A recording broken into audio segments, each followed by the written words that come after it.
Grace and peace as we are closing out February and celebrating Black History Month.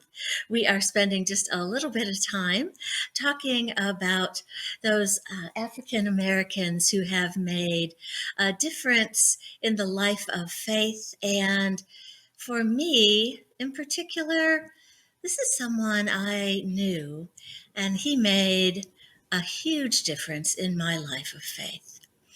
And honestly, when I tell you his name was Charlie Brown, I'm so not kidding. And I'm not talking about the Charles Schultz character.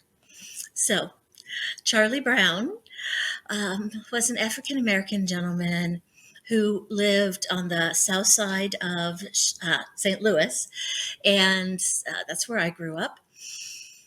My dad was a civil rights movement person, right?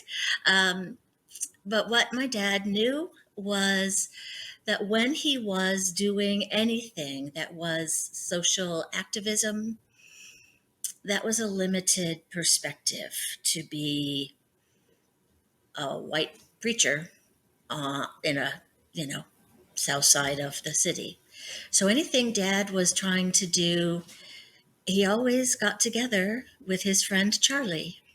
And if it was a big project, he and Charlie then would drive down and they would get together with this group of nuns.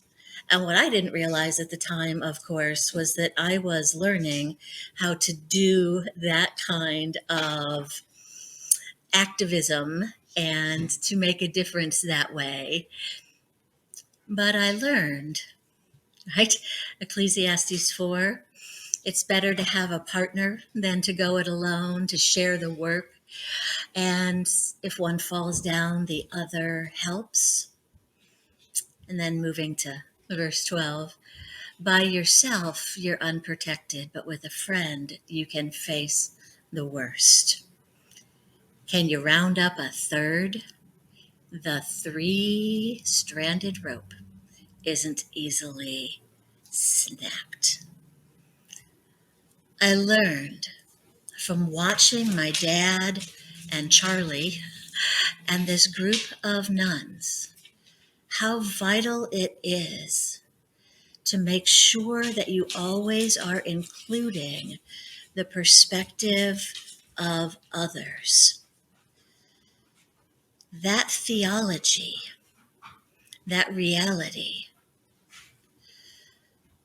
from the youngest age. Charlie Brown, for me, the real Charlie Brown. I am so deeply indebted to that man and the impact he had on my life. And then, of course, the impact on the south side of a city as we worked together for social justice on so many issues. People who live out their faith and live out that reality of diversity. Thanks be to God. Amen.